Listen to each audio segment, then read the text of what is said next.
covering Northern California. You're watching Action News Now, coverage you can count on.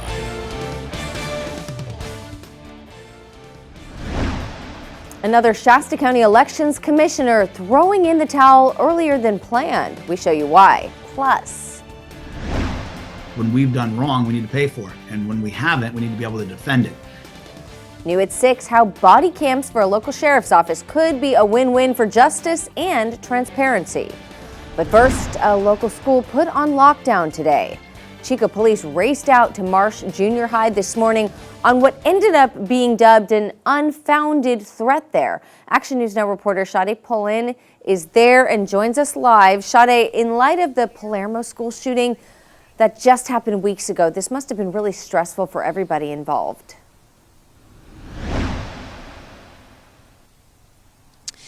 Yes, Haley. So the students and the principal told me that they were feeling very worried at first, but they tell me that they feel relieved that everything ended up being okay. Principal Jessica Camp tells me that the school went into lockdown at 9:15 this morning. This was after the school received information from a source regarding a situation off campus involving an adult. School officials said because it was close enough to campus, the lockdown was called for out of extra precaution. Since the Feather Advantage School shooting in Palermo happened recently, Camp says that was also on her mind.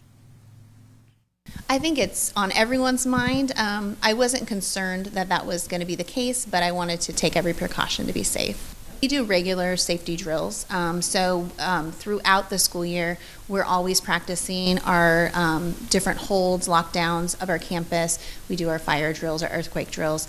So students are well prepared in the situation that this was an emergency. They would know what to do. Our staff is well trained as well.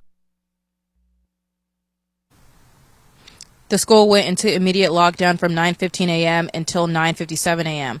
While neither the school nor police have confirmed this, some students told me that a man in the area was threatening to shoot at the school. Now, I went to the Chico Police Department myself, and I spoke to Public Information Officer Kelly DeLeon, and she says that officers did respond to the situation and that they patrolled and secured the area, and they found that the threat was not a safety risk to the school. But she did tell me that police never located or found any of the man or person that made this threat. Reporting live in Chico, I'm Shasta College with Action News Now. All right, thanks, Shasta. And in just a couple of minutes, we're going to show you how Chico Unified School District is upping security on its campuses. But first, we have some breaking news. Tehama County Supervisor Patty Nolan has filed a formal complaint against Supervisors John Leach, Bill Moll, and Matt Hansen. Nolan said in a statement during this week's supervisor meeting, quote, "I take my leadership role seriously and want to speak about what happened November 26th during closed session. Something illegal happened to me." That's what she's saying there. She says she wants an outside independent investigation and that she will file a written complaint. I know it's probably pretty hard to read the words up there on your screen, but we do have it there for you on our website, actionnewsnow.com. She didn't specify what happened, but we did reach out to those she filed against, and we're working to get a response. And now a live look at the Sundial Bridge. There are so many people out and about tonight on this Wednesday evening. You can see Turtle Bay Exploration Park's Garden of Lights glowing off there in the distance. Howie, I know you're relatively new to the area, almost 1 year that you've been here. So you missed last year's Garden of Lights. You're going to have to check it out this season. It's when? When is it? It's happening now okay. Until January. Yeah, it's incredibly beautiful, and the cold just can't keep people away from it. Yeah. And the weather really is not too bad to be there. Yeah. So I think I got to hit that before the season's over for sure. Thanks, Haley. Now, here's what we have. So, had that fog, that cloud cover earlier, and now really what remains just light clouds, or really now, for the most part, clear skies. Saw some showers way off towards the northwest earlier. Looks like everything has calmed down. There wasn't really much of anything, though. But here's what we have now. Temperature-wise, on the warmer side, as temperatures were above average during the daytime. Let's get back to the fog. So visibility right now, yeah, very good, almost perfect. But what's going to happen, again, the weather dynamics will allow for fog development. So as we get later tonight, you see the fog creeping up from the south, and then maybe by 9:30, 10 in some spots, we could start to see areas of patchy fog, then eventually leading to dense fog that might not burn off tomorrow until maybe about 11 o'clock. So you want to drive on, again, on that safer, slower side, or if you're out running or walking, just be careful where you're going, because your visibility can get taken down at times to a half a mile or less. But we'll talk more about it coming up, Haley. Okay, thanks, Howie. A stretch of East Avenue in Chico is back open tonight after police say a high-speed DUI crash shut down the road for hours today. Action News Now was on the scene just after 1 p.m. Police told us a driver ran a red light at more than 100 miles an hour, then crashed into a parked car near Ramada Drive. I was at the light, and my light had turned green, and I saw him coming, and I did not go through the light, and he blew right through the red light, and he had to have been 100 miles an hour. I've never seen a car go so fast. I mean, nothing to laugh about. It was pretty scary. Action News Now anchor Kelly Somm was at the scene, and she interviewed that witness, shot this video. Take a look at that. Police say the parked car flew into a tree, severing it in half. The suspect was taken to the hospital. No one else was hurt. New developments, a jury found this man, Joseph Rosa, guilty of murdering his neighbor. We told you back in February 2019 when Rosa shot at Gregory Galusha's home and attacked him with a wooden stick. He ultimately shot and killed Galusha as he tried to run away. Rosa turned himself in several days later and admitted to the crime. Sentencing is January 13th. New at 6, the Shasta County Sheriff's Office could soon have body cameras. County leaders will consider approving more than $1.9 million for the program, $1.3 million for the equipment, and $661,000 or so for software and services over 5 years. I spoke with Supervisor Kevin Cry about what this could mean for public safety.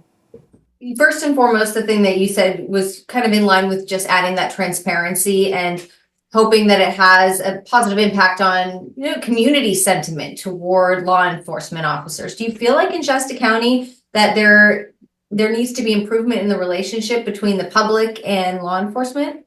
I don't necessarily think so. I think Shasta County, we back our law enforcement officers and our public safety individuals, firefighters. I would say pretty staunchly, but I have family that are in law enforcement. I think many other people do as well. But again, I think it's about just having that accountability there. So if there is anything that comes up, there's an actual foundation of people can decide for themselves what is truth from a statement or an allegation made. If approved, the budget boost could also pay for a full-time lieutenant and 2 community service officers. Tomorrow's meeting is at 5:30 p.m. at the Chambers on Court Street in Reading.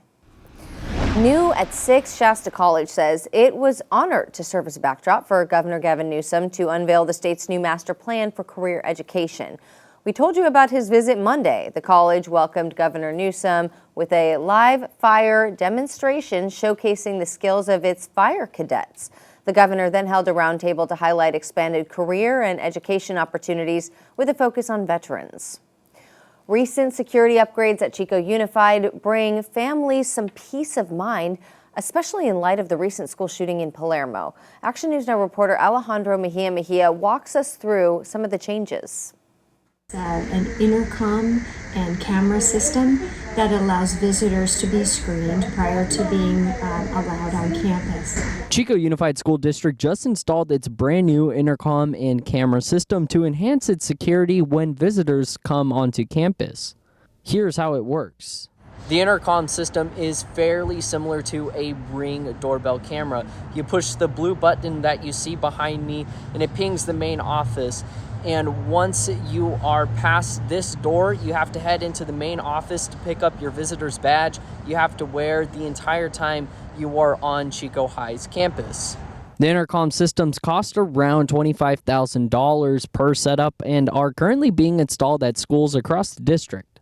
Here on Chico High's campus, there are 3 intercom systems for students, visitors, and staff.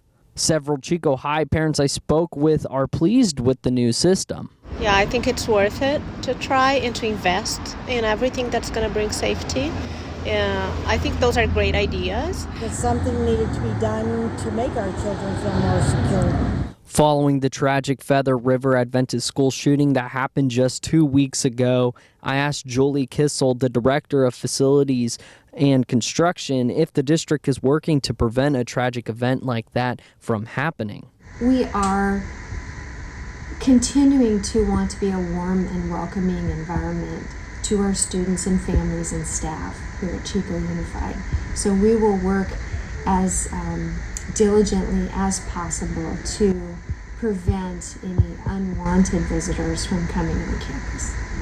Since 2012, Chico Unified has improved safety on all campuses within the district, including improved classroom locks, cameras, and fencing. Reporting in Chico, I'm Alejandro Mejia for Action News Now. These improvements are paid for using local bond measures implemented back in 2012 and 2016. Another Shasta County Elections Commissioner is calling it quits. Now, 4 of the original 5 members have resigned since the group was created in October of 2023. First out were Suzanne Barrymore, Bev Gray, Don Duckett, and Lisa Machad. Now, Barrymore's replacement, Brad Garbett, says he's also stepping down. The question is, why? Garbett told us he felt the board was a waste of his time and didn't represent what he wanted it to. Garbett says the commission created 19 ad hoc committees this year, but has not finished a single report to present to supervisors. I just resigned early because I wanted to make a statement that the entire commission is a waste of time. We've downgraded our voting system and now it's created all kinds of chaos, which I guess is what they want. He adds that the commission spent nearly $50,000 this year alone for county staff to prepare reports and be present at commission meetings. But I have to add here, we haven't confirmed this with the county. We're still working to verify whether or not those numbers are factual. Garbett is now asking voters to push to abolish the commission. 2 school shooting survivors take steps forward in their recovery. Their families show us how they're doing next. But first, Chico Unified is crunching the numbers. Action News Now's Margot Rowe shows us what you can expect for next year's budget in 2 minutes.